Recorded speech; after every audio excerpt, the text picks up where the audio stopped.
প্রিয় দর্শক, global আঙিনা YouTube চ্যানেলে আপনাদের স্বাগত জানাই। দর্শক, আমাদের প্রতিবেশী দেশ পাকিস্তানের বোধহয় লজ্জা ঘেন্না কিছু নেই। বারবার তারা বেইজ্জত হয় আন্তর্জাতিক মঞ্চে, তবু তাদের লজ্জা হয় না।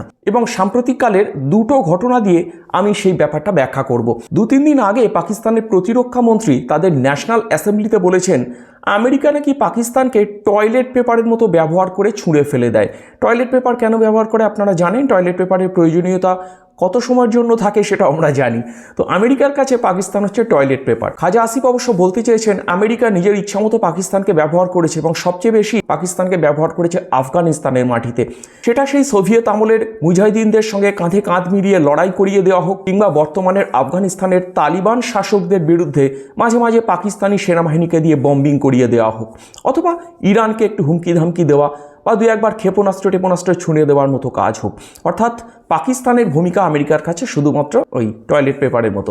যাকে সে তো একটা দিক, পাকিস্তানে কোনো লজ্জা নেই, আন্তর্জাতিকভাবে এই খবরটা প্রকাশিত হয়েছে। দ্বিতীয় যে বিষয়টায় আসি সেটা হচ্ছে সম্প্রতি রাষ্ট্রসংঘের সিকিউরিটি কাউন্সিল মানে ইউনাইটেড নেশনস সিকিউরিটি কাউন্সিলের analytical report and sanctions monitoring টিমের একটি প্রতিবেদনে জানানো হয়েছে গত বছরের 10ই নভেম্বরের দিল্লির লালকেল্লার কাছে যে বোমা বিস্ফোরণ হয়েছিল, যাতে 15 জন মানুষ মারা যান এবং বহু মানুষ হতাহত হন, সেই বিস্ফোরণের পিছনে জয়শ-ই-মোহাম্মদ সেই সন্ত্রাসবাদী সংগঠনের হাত আছে। এবং এই জয়শ-ই-মোহাম্মদ তাদের কাজকর্ম পরিচালনা করে মূলত পাকিস্তানের মাটি থেকে, অর্থাৎ পাকিস্তানের মদতপুষ্ট জঙ্গি সংগঠন এই জয়শ-ই-মোহাম্মদ।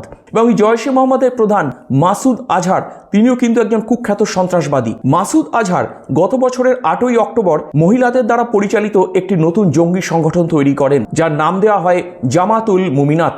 মূলত এটি জয়শ-ই-মোহাম্মদের একটি শাখা সংগঠন হিসাবে কাজ করবে, এইভাবে তাদেরকে তৈরি করা হয়। এছাড়াও এই রিপোর্টে গত বছরের পহেলগামে জঙ্গি হামলার বিষয়টিকেও তুলে ধরা হয়েছে, যেখানে জঙ্গিদের আক্রমণে প্রাণ গিয়েছিল 26 জন নিরীহ পর্যটকের। প্রসঙ্গত সেই হামলার দায় নিয়েছিল দ্য রেজিস্ট্যান্স ফ্রন্ট, যাকে কিনা লস্কর-ই তৈবার একটি শাখা সংগঠন হিসাবে মনে করা হয়। লালকেল্লা বিস্ফোরণের পর আমাদের এনআইএ ও বিভিন্ন তদন্তকারী সংস্থা দেশের নানান জায়গায় তল্লাশি এবং ধরপাকড় শুরু করে।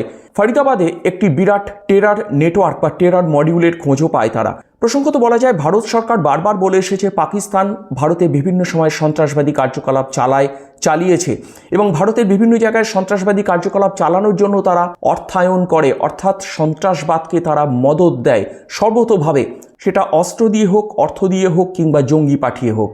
এখন এই রিপোর্ট তো প্রকাশিত হয়েছে, কিন্তু এর ফলে পাকিস্তানে কি ক্ষতি হতে পারে জানেন? পাকিস্তান এর ফলে FATF এর গ্রে লিস্টের তালিকাভুক্ত হয়ে যেতে পারে। FATFটা কি?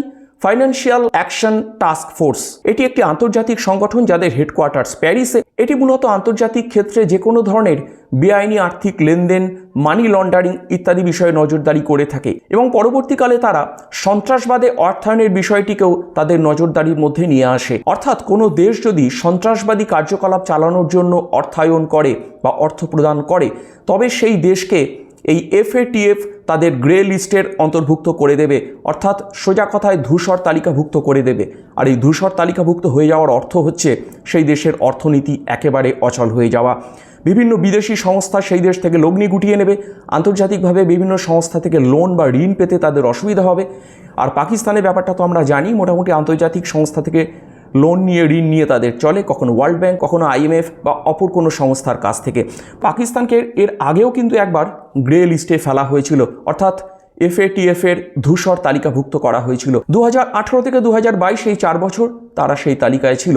পরবর্তীকালে সেই তালিকা থেকে তারা বেরিয়ে আসে। কিন্তু পাকিস্তানের যে সমস্ত কীর্তিকলাপ সামনে আসছে, বিশেষ করে জয়শ-ই-মোহাম্মদের মতো একটি সন্ত্রাসবাদী সংগঠনকে, যেটা কিনা আবার নিষিদ্ধ সন্ত্রাসবাদী সংগঠন, তাদের অর্থায়ন করে ভারতে সন্ত্রাসবাদী কাজ চালানো, বিস্ফোরণ ঘটানো ইত্যাদি কাজকে পাকিস্তান পরিচালনা করছে, এই ব্যাপারটা যদি আন্তর্জাতিকভাবে সামনে চলে আসে এবং প্রমাণিত হয়, ইউনাইটেড নেশনস সিকিউরিটি কাউন্সিলের রিপোর্ট কিন্তু সেরকমই বলছে, তাহলে ভবিষ্যতে পাকিস্তান আবার FATF এর ধূসর তালিকায় চলে যেতে পারে এবং সেক্ষেত্রে পাকিস্তানের প্রায় মৃত অর্থনীতি যে একেবারে শেষ হয়ে যাবে তা বলার অপেক্ষা রাখে না। কিন্তু ওই যে বললাম, দেশটার নাম পাকিস্তান, বারবার বেইজ্জত হয়, আন্তর্জাতিকভাবে তারা অসম্মানিত হয়, তবু তাদের লজ্জা হয় না, কোনো বোধোদয় হয় না। সেই সন্ত্রাসবাদে অর্থায়ন, সন্ত্রাসবাদকে মদত দেওয়া, এই সমস্ত কাজকর্ম তারা চালিয়ে যাচ্ছে এবং দিনের পর দিন ক্রমশ আরও অন্ধকারের অতল গহ্বরে হারিয়ে যাচ্ছে।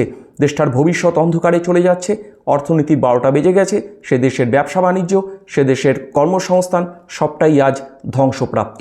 অবশ্য আমাদের পূব দিকের আরেকটি প্রতিবেশী দেশ ইদানিং পাকিস্তানের সঙ্গে সখ্য স্থাপন করে অনেক কিছু করবে টরবে বলছে, কি করবে সেটা ভবিষ্যৎ দেখা যাবে। এক ভিখারি আরেকটা ভিখারিকে ভিখারি করে দেবে, সেটা বড় জোর হতে পারে, এর থেকে বেশি কিছু নয়। তো এই হলো ব্যাপার, পাকিস্তানের ইন্টারন্যাশনাল বেইজ্জতির কাহিনী তো আপনারা শুনলেন। তো আবার দেখা হবে পরের ভিডিওতে। ভিডিওটা যদি ভালো লাগে অবশ্যই লাইক করবেন, সাবস্ক্রাইব করবেন। ভালো থাকবেন।